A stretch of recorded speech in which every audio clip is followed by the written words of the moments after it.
આજની ધર્મકથા. પ્રણામ. ભગવાન શ્રી ઋષભદેવ પરમાત્મા એમના જીવન દ્વારા આપણને જીવન જીવતા આવડ્યું એની બધી વાતો, એ સમયની એવી બધી ઘટનાઓ કે જે ઘટનાઓનું જ્ઞાન હોવું આપણને બહુ જરૂરી છે. આપણા બાળકોને હોવું તો એનાથી કદાચ વધારે જરૂરી છે. એને કોઈ એવું ભણાવી દેશે કે આપણા બાપ દાદા વડીલો વાંદરા હતા તો એ માની લેશે, કારણ કે એને ખબર જ નથી કે આપણા બાપ દાદાઓ એકચ્યુઅલી કોણ હતા અને ક્યારે સુધી હતા. એક કોડાકોડી સાગરોપમથી વધુ સમય, એની પહેલાંનો સમય. અને આજનું વિજ્ઞાન તો રામાયણ મહાભારતને પણ 10-15 હજાર વર્ષ કહી અને અતિ પ્રાચીન ગણી લે છે. આ તો કોડાકોડી સાગરોપમનો સમય. સાગરોપમની ઉપમાઓમાં જ જઈએ ને તો આપણને એવું લાગે કે આ તો માણસની આખી જિંદગી પતી જાય તો એ વર્ષ ન ગણી શકે એવું તો એક સાગરોપમ થાય. એવા તો કોડાકોડી 1 કરોડ × 1 કરોડ સાગરોપમ. એટલો બધા સમય પહેલાંની આ બધી વાતો. કેટલી પ્રાચીનતમ ધારાઓ આ જૈન શાસનની છે. આ સૃષ્ટિ પરનો સૌથી પ્રથમ ધર્મ એ કહેવામાં આપણને સૌથી વધારે ગૌરવ થતું હોય છે. પણ એ ગૌરવ એ આપણી માટે બહુ જાણીતું નથી, એની તકલીફ છે. કોઈ પૂછે કે અચ્છા કઈ રીતે, તો આપણે ડંબ હોઈએ. આ જે અધ્યાય આપણે લેવાના છીએ એમાં બીજા ઘણા ધર્મોની વાત આવી જશે કે કયો ધર્મ ક્યારથી શરૂ થયો. આપણે અહીંયા જૈન ધર્મ મહાન છે એની સાબિતી પૂરું કરવા માટે નથી બેઠા. આપણે સૃષ્ટિનો જે સત્ય પ્રમાણે ક્રમ છે એ ક્રમને વર્ણવવા બેઠા છીએ. આખી વ્યવસ્થા તંત્રની ધારા જ્યારે પડી ભાંગેલી કલ્પવૃક્ષના બંધ થવાના કારણે, એ સમયે રાજા ઋષભનો રાજ્યાભિષેક થયો. નગરી સ્થપાઈ વિનીતા, અને વિનીતા નગરીની અંદરમાં યક્ષપતિ કુબેર એણે અક્ષય એવા વસ્ત્રો, પથ્ય, ધન ધાન્યથી ભરપૂર એવા દરેકના ઘરના ભંડારો, નગરીની અંદરમાં હીરા, ઇન્દ્રનીલમણી, વૈડૂર્યમણી, એ બધા દ્વારા ઊંચી હવેલીઓ પણ દેવોએ આપણને બનાવી દીધી. નગરીના કિલ્લા ઉપર માણેક અને કાંગરાની શ્રેણીઓ બનાવી દીધી. દરેકના ઘરોના આંગણામાં માંગલિક એવા મોતીના સાથિયાઓ પૂર્યા. આ સાથિયાઓમાં એ યુગલિકની બાળિકાઓ એ પાચિકાની રમત રમતી હતી. આવું આ નગર દેવોએ આખું ઊભું કરી દીધું.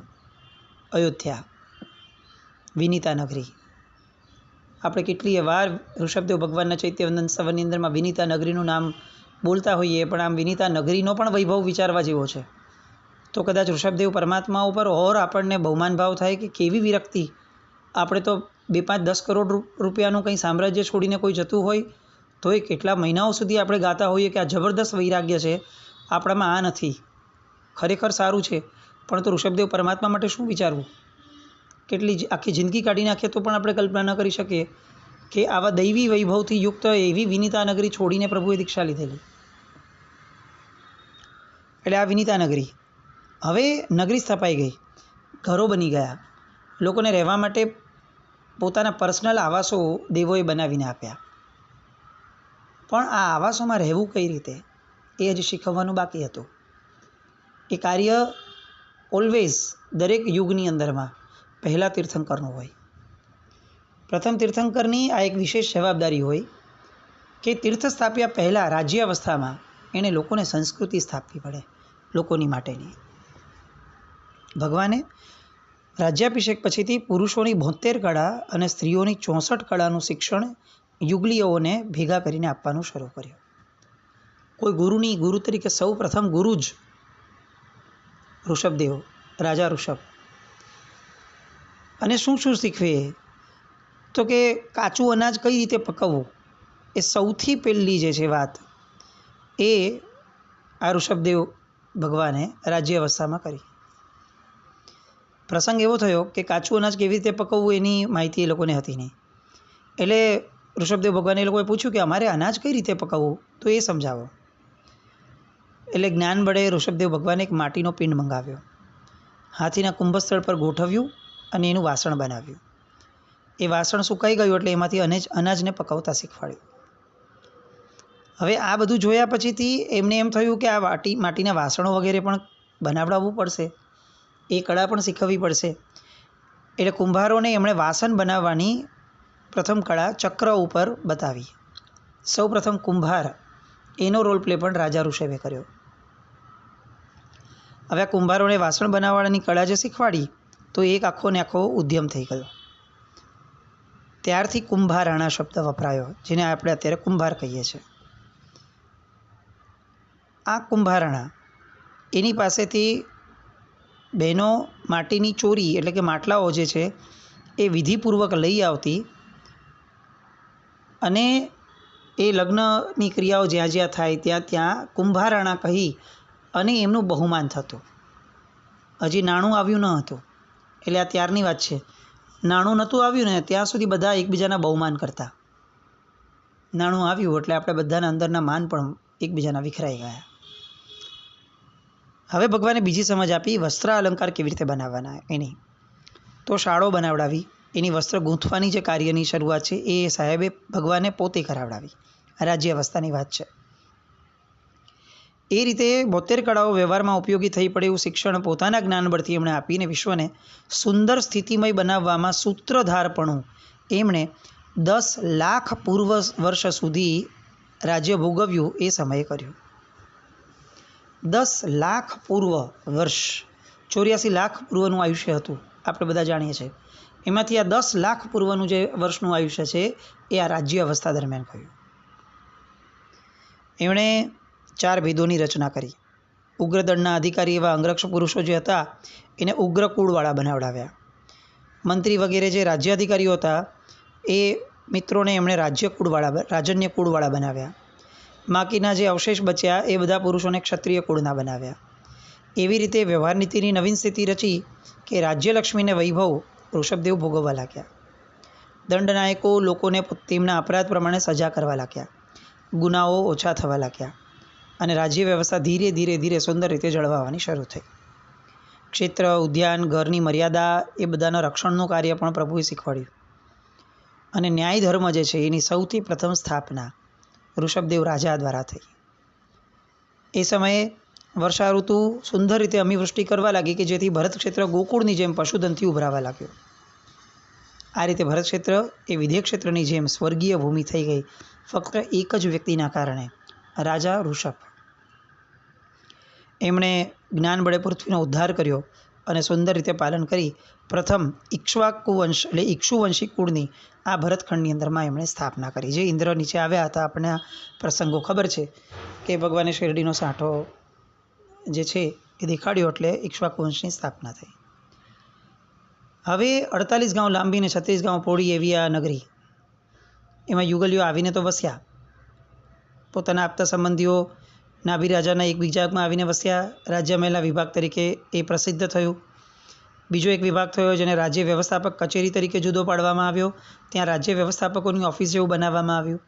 ત્યાં ન્યાયાધીશ તરીકે ખુદ રાજા ઋષભ પોતે દંડનાયક પાસે આવે અને કઈ રીતે ન્યાય ચૂકવવો એની રાજ્ય નીતિ સૌ પ્રથમવાર આ જગતની અંદરમાં રાજા ઋષભે શીખવી. જેલખાનાઓ બન્યા, લશ્કર માટે અલગ અલગ વિભાગો બનાવવામાં આવ્યા. જાતે ત્યાં ઊભા રહી અને રાજા ઋષભ 80 આવો શબ્દ બોલતા. 80 એટલે શું? તો કે શસ્ત્રવિદ્યા. એ એમણે ત્યાંના યુગલિયાઓને શીખવાડી અને એક લશ્કર બનાવડાવ્યો.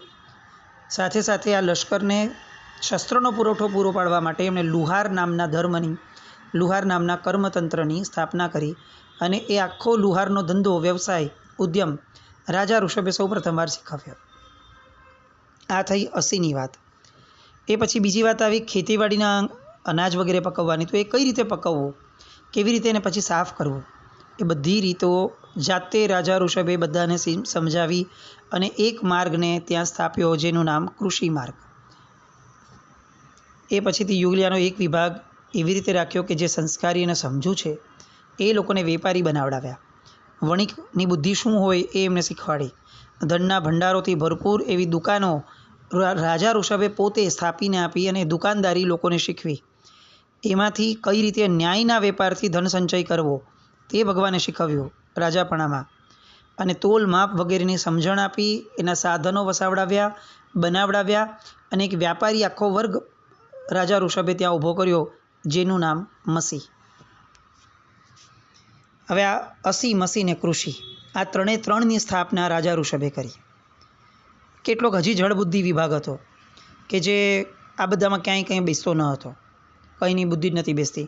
તો એ બધાને આ ત્રણેય વિભાગની ચાકરી માટેના આજ્ઞા પાલન કરાવવાનું કામ સોંપી સૌ પ્રથમ સેવક નામનો ધર્મ જે છે એ પણ રાજા ઋષભે અહીં શીખવ્યો અને શરૂ કરાવડાવ્યો. આમ કરતાં કરતાં એક આખું જગત વ્યવહાર માર્ગમાં આવતું ગયું. આંખના પલકારાની જેમ દૈવી સહાયથી રાજા ઋષભ દ્વારા પોતાની થયેલ ઉન્નતિને જોઈ અને યુગલિયાઓ એટલા બધા ખુશ થયા કે રાજા ઋષભને પ્રભુતુલ્ય માનવા લાગ્યા. અને એ સમયથી રાજ્યમાં કોઈ જાતની એ જે જંગલીપણાની અવસ્થા હતી, કોઈ જાતના અપરાધ હતા, એ કંઈ જ ન થતા બધા જ સુખપૂર્વક રહેવા લાગ્યા. બધા ઉદ્યમી બન્યા. દરબારમાં હાથી, ઘોડા, પાયદળ એનું સુવ્યવસ્થિત લશ્કર ઊભી થયું. ભરત, બાહુબલી આદિ જે ઋષભદેવ ભગવાનના પુત્ર હતા રાજા ઋષભના, એ બધા ધીરે ધીરે ટ્રેન થયા આવી જ રીતે. અને પછી તો પરમાત્માની દીક્ષા વગેરે થઈ. એ પછીથી રાજા ઋષભના જે પુત્રો હતા ભરત અને બાહુબલી, એમની વચ્ચે 12 વર્ષ સુધી સંગ્રામ પણ ચાલ્યો હતો. આપણને આ બધી વાતો ખ્યાલમાં છે. એટલે આ બધું રાજા ઋષભના દ્વારા એ જે સ્થપાયું, જેને એમના પુત્ર ભરત દ્વારા આગળ વધારાયું. હવે અહિંસા પરમો ધર્મ જે આપણે ઘણી બધી વાર શબ્દ બોલીએ છીએ, એના જેન્યુઇન સ્થાપક તરીકે રાજા ઋષભ ગણી શકાય. લગ્ન પછી પ્રૌઢાવસ્થા આવી, બાહુબલી અને સુંદરી નામના યુગલિકનો જન્મ થયો અને સુમંગલાથી ભરત અને બ્રાહ્મીનો જન્મ થયો. બીજા 49 પુત્રો, એનો પણ સુમંગલાથી જન્મ થયો. એટલે સુનંદા અને સુમંગલા 2 પત્નીઓમાંથી સુનંદા એમની કુક્ષીએથી ફક્ત એક બાહુબલી અને સુંદરીનું યુગલિક થયું અને બાકીના જે 50 યુગલિયાઓ થયા એ સુમંગલા નામની રાણીથી થયું. રાજા ભરત જે ભરત ક્ષેત્રમાં સમ્રાટ થયા, આગળ એમની વાતો આવશે. બધા ઉંમરલાયક થયા એટલે દીક્ષાકાળ પોતાનો નજીક જાણ્યો એટલે ભગવાને આખા પોતાના કુટુંબીઓને એકત્ર કર્યા અને ભરતને સંબોધીને કહ્યું કે હે પુત્ર, તું આ રાજ્ય ગ્રહણ કર. હવે અમે સંયમરૂપી સામ્રાજ્યને ગ્રહણ કરશું. આવું કહી અને ભરતને આજ્ઞા કરી કે તું આ ગ્રહણ કર. એ સમયે અંજલિ જોડી નમસ્કાર કરી ગદગદ થઈ અને ભરત મહારાજા બોલ્યા હતા કે હે પિતાશ્રી, તમારા ચરણકમલની છાયામાં જે સુખ હું અનુભવું છું એ સુખ આ રાજ્યની છત્રછાયા નીચે પ્રાપ્ત થવાનું અશક્ય છે. અને તેથી આપ કહો છો તે બરાબર છે, પણ હું આનાથી બહુ દુઃખી થઈશ. પ્રભુએ કહ્યું કે વત્સ, સમર્થ જ્ઞાનીઓ માટે બંને માર્ગ નિયમિત થયેલા છે. તે મુજબ આ સંયમ માર્ગથી આત્મસાધન કરી મોક્ષ ગતિ પ્રાપ્ત કરવી એ પુરુષાર્થી પુરુષાનો ધર્મ છે. માટે મોહાંધ ક્યારે પણ ન થતો અને ફક્ત ફરજને અદા કરવા માટે તું રાજ્યગાદી સ્વીકારે છે, આવું વિચારીશ તો તું ક્યારે પણ દુઃખી નહીં થા. રત્નમણીનો મુગટ જે હતો એ આ ભરતના શિરે મુકાયો. આપણે બધા પણ રાજા ઋષભની આ સલાહ ફરજ સ્વરૂપે આપણે જો આ ધર્મને સ્વીકારશું આપણા દરેક કાર્યોને, તો આપણે ક્યારેય દુઃખી નહીં થઈએ. પણ એ ફરજ બજાવતા આપણે પોતે એવું માનવા લાગશું કે આ હું છું અને આ બધું મારું છે, તો તકલીફ થશે. આવી કંઈક આત્મશુદ્ધિની વાતો એ પણ સામાન્ય વ્યવહારોમાં આપણા પ્રવેશે એ બહુ ઈચ્છનીય છે. આ બાજુ બાહુબલીજીને તક્ષશિલા નગરી આપી અને અત્યારનો જે પંજાબ છે એની આસપાસનો એ સમય, એનો આસપાસનું ક્ષેત્ર તરીકે ગણી શકાય, એ રાજ્ય એમને સોંપ્યું. 1 વર્ષ સુધી 388 કરોડ 80 લાખ સુવર્ણનું વાર્ષિક દાન દઈ અને રાજા ઋષભે સંયમ સ્વીકાર્યો. દેવદૂષે વસ્ત્ર અર્પણ થયું. ચૈત્ર માસના કૃષ્ણ પક્ષની અષ્ટમીએ ઉત્તરાષાઢ નક્ષત્રમાં ચંદ્ર આવ્યો ત્યારે આ દીક્ષા કલ્યાણક થયું. પ્રભુની સાથે લગભગ 4000 રાજ્ય પુરુષોએ દીક્ષા લીધી. હવે એક નવો વળાંક આવ્યો આ જગતની અંદરનો. હવે જૈન મહામુનિઓની ગોચરીનો આચાર તો કોઈને ખબર ન હોય, કારણ કે પહેલાં મુનિ જ ઋષભદેવ ભગવાન થયા. એટલે લગભગ 12 મહિના સુધી આહાર વિના બધાએ વિચારવું પડ્યું. હવે એમાંથી બધા કંઈ ભગવાનની જેવું સત્વ લઈને આવેલા ન હોય એટલે કેટલાક 4000 સાધુઓ જે હતા એમાંના કેટલાક સાધુઓએ કંટાળીને એમનો સાથ છોડીને જંગલમાં પાકેલા ફળ અને કંદમૂળ વગેરે ખાવાની, તપશ્ચર્યા ખાવાની શરૂઆત કરી લીધી. એ લોકો કંદમૂળ ખાઈને તપશ્ચર્યા કરતા હતા, ફળ કંદમૂળ ખાઈને, એટલે એનું નામ તાપસ પડ્યું. આ તાપસ નામનો જે ધર્મ છે એ ત્યારથી શરૂ થયો. એમાંથી જ આગળ વધતા વધતા આજે અઘોર તપશ્ચર્યાઓ કરનાર તાપસો અને અઘોરીઓ જે આજે દેખાય છે એ મૂળભૂત પરંપરા છેક ઋષભદેવ ભગવાનના સમયની ગણી શકાય. 12 મહિના સુધી ઋષભદેવ ભગવાન અનાર્ય દેશમાં પણ વિચર્યા. મૌનપણે રહેતા, આહાર તો વાપરવાનું રહેતું નહીં. એટલે ગજપુર નગરના જે બાહુબલીજીના પુત્ર સોમપ્રભ છે એની રાજધાનીનું શહેર હતું શ્રેયાંશ. એ ત્યાં શ્રેયાંશ કુમારે સ્વપ્નમાં એવું જોયું કે ચારે તરફથી શ્યામ રંગના દૂધથી પોતે સુવર્ણગીરી એટલે કે મેરુ પર્વતને દૂધના ઘડાથી અભિષેક કરે છે. એ જ નગરના સુબુદ્ધિ શેઠને એવું સ્વપ્ન આવ્યું કે શ્રેયાંશ કુમારે સૂર્યના વિખરાયેલા 1000 કિરણો સૂર્યમાં પાછા આરોપિત કર્યા અને સૂર્ય એના કારણે પ્રકાશમાન થયો. તો સોમયશા રાજા એણે એવું જોયું કે ઘણા શત્રુઓથી ઘેરાયેલા કોઈ રાજાની પોતાના પુત્ર શ્રેયાંશે રક્ષા કરી છે. ત્રણેવે એક જ રાત્રિમાં સ્વપ્ન જોયા. બધા ભેગા થયા રાજ દરબારમાં. બધાએ પોતપોતાના સપનાની વાત કરી પણ કંઈ સમજાયું નહીં. પણ એ જ અવસરે ઋષભદેવ ભગવાન એટલે મુનિ ઋષભદેવ એમણે નગર પ્રવેશ કર્યો. નગરીના લોકો એમને અમૂલ્ય રત્નો, વસ્ત્રાલંકાર, રાજકન્યાઓ, હસ્તી, ઘોડાઓ, પાકા ફળો બધું આપતા હતા. પણ એ તો પ્રભુ કેવી રીતે સ્વીકારે? એ તો એમને ત્યાજ્ય હતું. એટલે પ્રભુ કલ્પિત ગોચરી ન મળે ત્યાં સુધી ઘેર ઘેર ફરતા હતા. નગરજનોમાં કોલાહલ થયો. 12 મહિના થઈ ગયા અને ભગવાને આહાર નથી વાપર્યો એ લોકો જાણતા હતા. એટલે આ ભગવાનની અવસ્થા જોઈ અને લોકોને દુઃખ થવા લાગ્યું. અને એ સમાચાર શ્રેયાંશને મળ્યા, યુવરાજને. તરત જ એ પાછળ દોડ્યા, ભગવાનને જોયા, એમને જાતિ સ્મરણ જ્ઞાન થયું. મેં આવું ક્યાંક જોયો છે. આવું દેવદૂષિય વસ્ત્ર હતું એટલે આ વેશ મેં ક્યાંક જોયો છે. એવું વિચારતા વિચારતા જાતિ સ્મરણ જ્ઞાનમાં પોતે પૂર્વ વિદેહ ક્ષેત્રની અંદરમાં ભગવંત વજ્રનામ નામે ચક્રવર્તી હતા ત્યારે હું તેમનો સારથી હતો. એ ભવમાં સ્વામીના વજ્રસેન નામે જે પિતા હતા તેમજ આવા તીર્થંકરના લક્ષણવાળા મેં એમને જોયા હતા. વજ્રનાભે વજ્રસેન તીર્થંકરના ચરણ સમીપે દીક્ષા લીધી હતી. એ સમયે મેં પણ એમની આગળ દીક્ષા લીધી હતી. અને ત્યારે એ વજ્રસેન તીર્થંકર પરમાત્માના મુખેથી મેં સાંભળ્યું હતું કે આ વજ્રનાભ જે આ ભાવમાં મારો દીકરો છે એ ભરતખંડના પ્રથમ તીર્થંકર ઋષભદેવ ભગવાન થશે. એમની સાથેનો મારો સંબંધ પણ ઘણો સારો. સ્વયંપ્રભા આદિક ભવોની અંદરમાં મેં એમની સાથે ઘણીવાર ગમન કર્યું છે. અત્યારે એ મારા પ્રપિતામહ છે.